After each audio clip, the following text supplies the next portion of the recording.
It was long overdue that we visited Istanbul, one of the only cities that spans 2 continents. So here are the Asian and European stadiums of Istanbul, Turkey. Where better to start than at a ground that's situated just a stone's throw from the Bosphorus Strait, the body of water that divides the city. Tupros Stadium was built on the site of a pre-existing stadium, this one, and thankfully some elements of the old stadium were preserved, such as this stone facade, and these 2 towers that you probably noticed in the shot of the old stadium.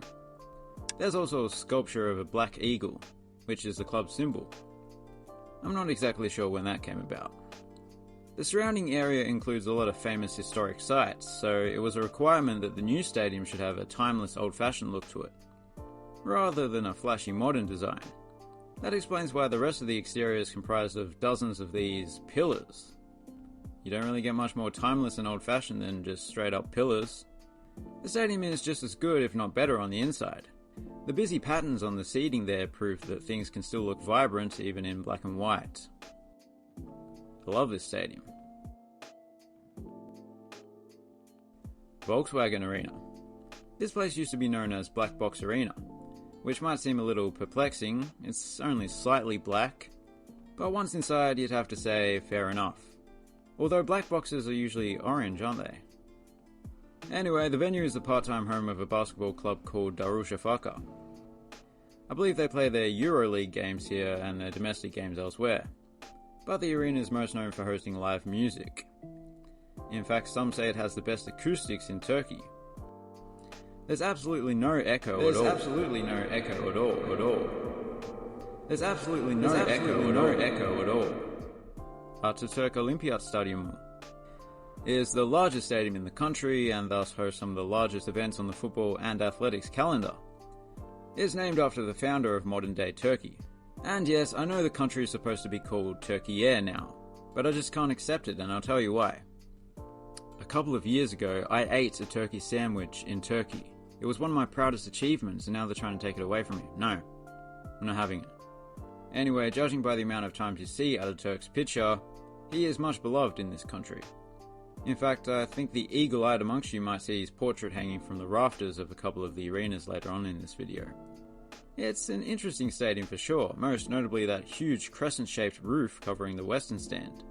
You know, it's actually illegal to insult the flag in Turkey. I wonder if comparing it to a roof counts as an insult.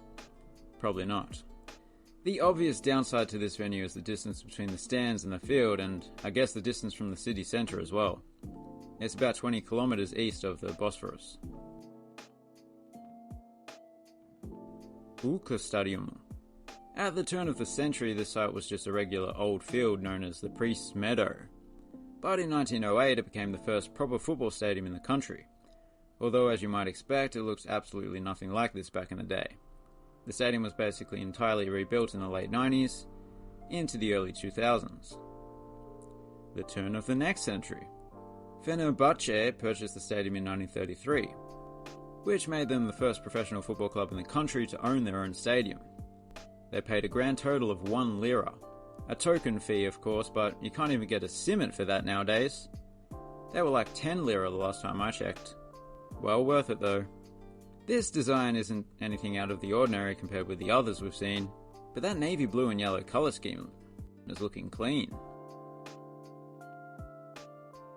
Ülker Sports Arena.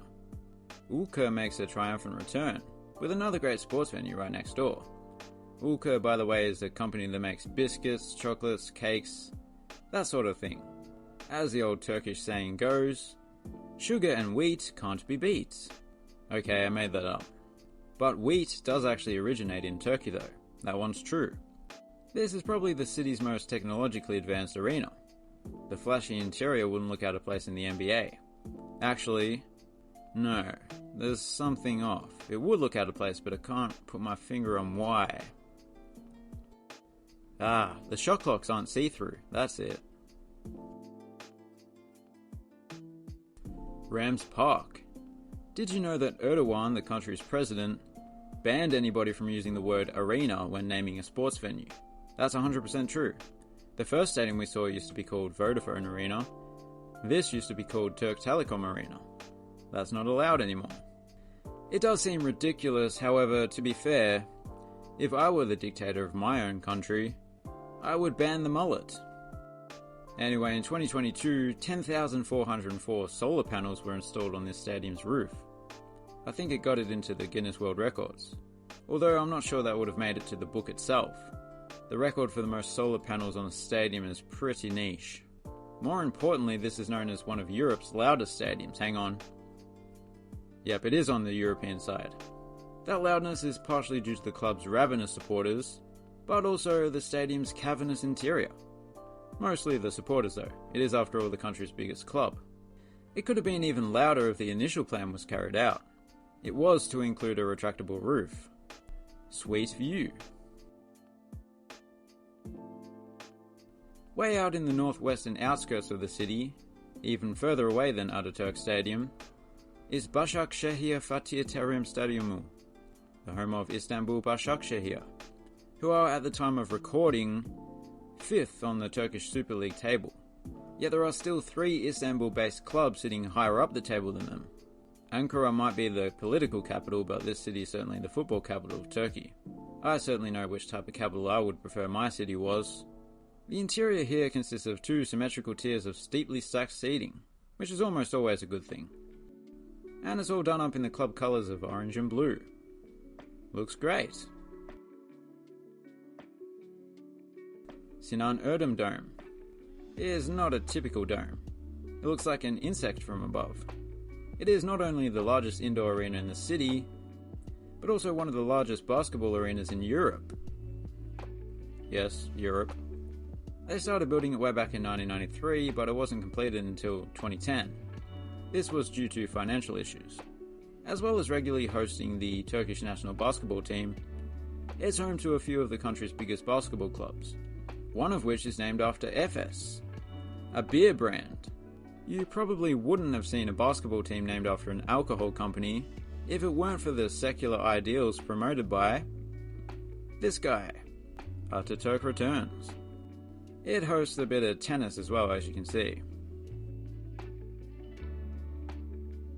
Ataköy Athletics Arena is a bit of an oddity because, as the name suggests, it's a purpose-built indoor athletics venue that was opened just prior to the 2012 World Athletics Championships and would have been used at the 2020 Olympics had Istanbul been selected as the host. It ended up in Tokyo, of course. I think they dodged a bullet in hindsight. The venue also hosted the European Indoor Championships last year, it's hosted the Turkish and Balkan Championships in the past, and it's used for non-athletics events as well. So it might not have a permanent tenant, but it's no white elephant.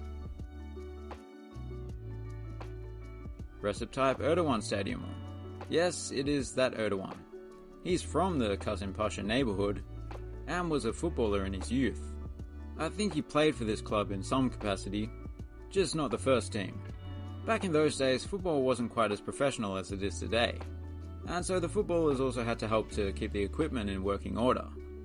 Erdogan was put in charge of the balls, because he was good at inflation. This ground has one of the more quirky designs that we've seen so far. That's partially due to the fact that it had to make the best of the limited space that is available. So no two sides are the same. That's okay though, symmetry is overrated. Or as Erdogan would say, symmetry is gay. Berhan Felek Spor Salonu. We don't often get to feature an arena like this on the channel. A volleyball specific venue. It's the home of volleyball in Istanbul, maybe in Turkey as a whole. It's home to several clubs, too many to mention, as well as the Turkish team itself. I'd bet you 300 lira that the TVF you see there on the seats stands for Turkish Volleyball Federation. You owe me 300 lira. I quite like the layout in here, which includes a very steeply stacked triple-tiered stand behind the baselines, quadruple if you count the retractable seating down below. It does look like a great place to watch some basketball, but you'll have to settle for volleyball. That was mean, I'm sorry Wilson. There's another volleyball arena that is attached to the other one, which is much smaller. I thought I should mention it though, so I did. Here it is.